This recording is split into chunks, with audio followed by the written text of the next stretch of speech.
Александър Димитров, Атанас Иванов, Атанас Желязков, Георги Христозов, Глория Бойчева, Георсер Мустафа, Десислава Добрева, Димитър Янчев, Добромир Георгиев, Елена Шарбанова, Желязко Грозев, Ива Костолова, Ивелина Тончева, Йоана Иванова, Магдалена Терзиева, Милела Джаркова, Никола Колев, Павел Трънзев, Памела Стойчева, Ралица Петрова, Рейни Георгиева, Славея Антонова, Станислав Георгиев, Християна Христова.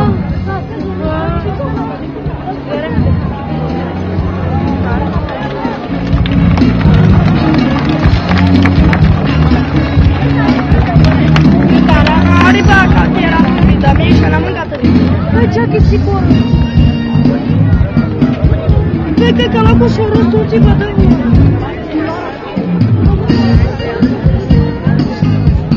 Дайте ги на по-голяма дистанция, да може да ги скина.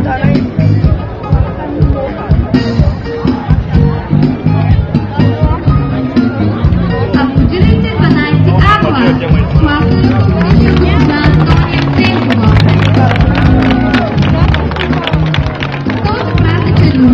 Тя искрено ги поздравява и се обръща към тях с думите: скъпи ученици, днес е вашият абитурентски бал и 24 май е още по-красив и незабравим. След този звезден миг всеки се поеме по своя път, пътят на мечтите. Никога не се отказвайте от тях. Щастието е в това да имате кураж да ги следвате до край. Там във времето, което идва, сияе вдъхновението, което ще ви укриля. Там е попрището, на което ще се посветите. Учете се и се трудете много, защото всичко добро на този свят е постигнато с много знания и труд. На всичко най-много ви пожелавам да сте честни и справедливи. Никога не забравяйте топлината и спокойствието на родния дом, на родния град. Винаги се завръщайте с задълбочените усилия и увереност. Скъпи мои ученици, животът е пред вас. Бога, силите си бесите и дано да разберете, че не всеки ще стане богат и честен, но всеки може да бъде добър и честен. Безрезервно всичко от себе си давайте, ако срещате трудности, не се отчаяйте. Училището ще е спомен вечен, а поздрава от мен искрен и сърдечен. Желая ви прекрасна младост, животът да ви носи радост. На добър час! Cada lumea vieții mi s-o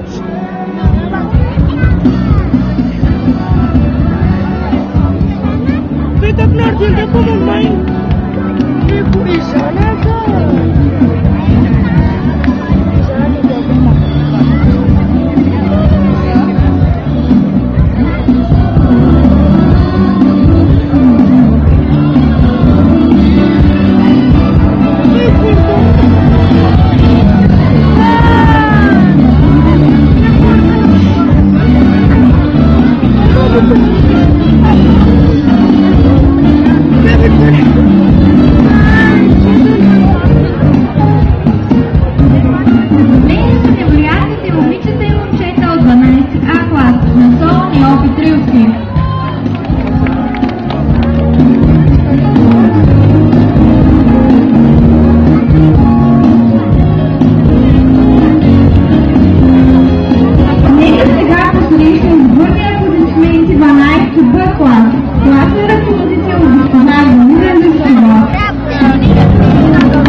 Бъдете хора, обичайте